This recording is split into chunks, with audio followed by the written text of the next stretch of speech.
Hi friends, welcome to విద్యా kitchen dairy.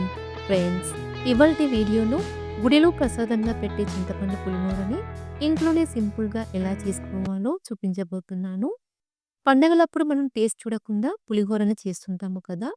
అలాంటప్పుడు ఈ కొలతల్లో చేస్తే పులుపు ఉప్పు చక్కగా సరిపోయి పులిహోర చాలా టేస్టీగా కుదురుతుందండి.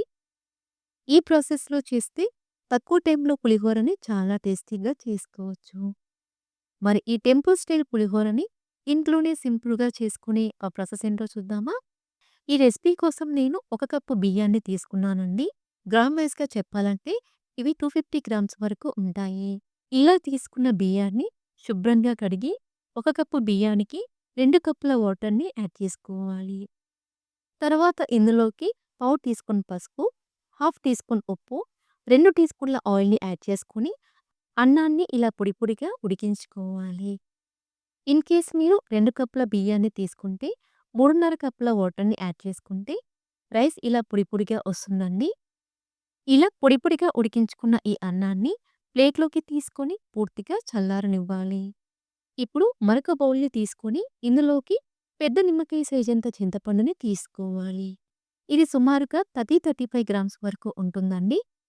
ఇలా తీసుకున్న ఈ చింతపండుని శుభ్రంగా కడిగి తీసుకోవాలి.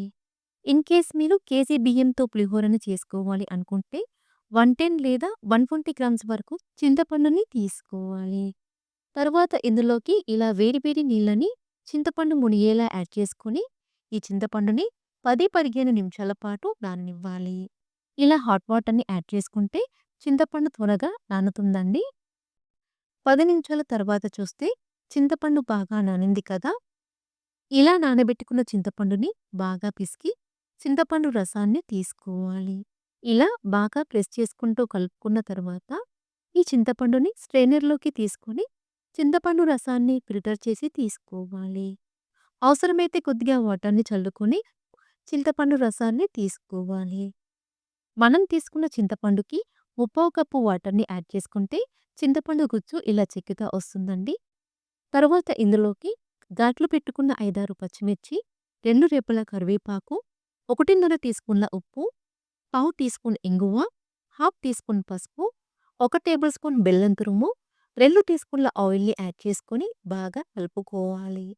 మనం తీసుకున్న ఒక కప్పు రైస్‌కి టోటల్‌గా 2 టీ స్పూన్ల ఉప్పు పడుతుందండి. ఇప్పుడు ఈ బౌల్‌ని స్టవ్ పై పెట్టుకొని మీడియం ఫ్లేమ్‌లో చింతపండు రసాన్ని ఉడికించుకోవాలి. ఇలా మధ్య మధ్యలో కలుపుకుంటూ చింతపండులోని పచ్చివాసన పోయి చింతపండు రసం కాస్త దగ్గర పడే వరకు ఉడికించుకోవాలి. 5-6 నిమిషాలకి చింతపండు రసం బాగా ఉడికి ఇలా చిక్కబడుతుంది.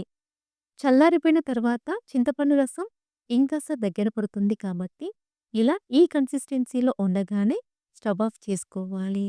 ఇప్పుడు తాలింపు కోసం ప్యాన్‌లోకి 2-3 టేబుల్ స్పూన్ల వరకు పల్లి నూనెని కానీ లేదా నువ్వుల నూనెని కానీ తీసుకోవాలి. అలాగే పులిహోర టెంపుల్ స్టైల్‌లో టేస్టీగా రావడం కోసం ఇందులోకి 1 టీ స్పూన్ నెయ్యిని యాడ్ చేసుకోవాలి. ఆయిల్ బాగా వేడైన తర్వాత ఇందులోకి 2-3 టేబుల్ స్పూన్ల పల్లీలని యాడ్ చేసుకొని లో టు మీడియం ఫ్లేమ్‌లో ఫ్రై చేసుకోవాలి. పల్లీలు కాస్త వేగిన తరువాత ఇందులోకి 1 టేబుల్ స్పూన్ పచ్చిశనగపప్పుని యాడ్ చేసుకొని ఫ్రై చేసుకోవాలి. పప్పు దినుసులు ఇలా సగానికి పైగా వేగిన తరువాత ఇందులోకి 1 టేబుల్ స్పూన్ మినపప్పు, 1 టీ స్పూన్ ఆవాలు, హాఫ్ టీ స్పూన్ మిరియాలని యాడ్ చేసుకొని బాగా ఫ్రై చేసుకోవాలి. తాలింపు దినుసులన్నీ బాగా వేగిన తరువాత ఇందులోకి కట్ చేసుకున్న 4, 5 పచ్చిమిర్చి, 3 ఎండుమిర్చి, 2, 3 రెబ్బల కరివేపాకుని యాడ్ చేసుకొని కరివేపాకు క్రిస్పీగా అయ్యే వరకు ఫ్రై చేసుకోవాలి. చివరగా ఇందులోకి పావు టీ స్పూన్ ఇంగువ, హాఫ్ టీ స్పూన్ పసుపుని యాడ్ చేసుకొని బాగా కలిపి స్టవ్ ఆఫ్ చేసుకోవాలి. ఇలా రెడీ చేసుకున్న ఈ తాలింపుని పక్కనుంచుకోవాలి. పూర్తిగా చల్లారిపోయిన తర్వాత చూస్తే చింతపండు పులుసు ఇలా కొంచెం దగ్గర పడుతుంది. ఇప్పుడు ఈ చింతపండు పులుసుని పొడి పొడిగా ఉడికించుకున్న అన్నంలో యాడ్ చేసుకొని చింతపండు రసం అన్నానికి పట్టే విధంగా ఇలా బాగా కలుపుకోవాలి. ఇలా కలుపుకున్న తర్వాత ఇందులోకి ఫ్రై చేసి పెట్టుకున్న తాలింపుని కూడా యాడ్ చేసుకొని మరొకసారి బాగా కలుపుకోవాలి. ఇలా రెడీ చేసుకున్న ఈ పులిహోరని అరగంట గంట పాటు పక్కనుంచుకుంటే పులుపు అన్నానికి బాగా పట్టి పులిహోర చాలా టేస్టీగా ఉంటుందండి. అంతేనండి, ఇలా బాగా కలిపి తీసుకుంటే గుడిలో ప్రసాదంగా పెట్టి చింతపండు పులిహోర రెడీ. చూసారు కదా! ఈ టిప్స్ పాటిస్తూ ఈ ప్రాసెస్‌లో చేస్తే టెంపుల్ స్టైల్ పులిహోరని ఇంట్లోనే చాలా సింపుల్‌గా చేసుకోవచ్చు. ఈ శ్రావణ మాసంలో మీరు పులిహోరని ఈ స్టైల్‌లో ఓసారి ట్రై చేసి మీకెలా కుదిరిందో మాకు కామెంట్ రూపంలో తెలియచేయండి. సో ఫ్రెండ్స్, ఈ రెసిపీ మీకు నచ్చితే లైక్ చేయండి. మీ ఫ్రెండ్స్‌కి షేర్ చేయండి.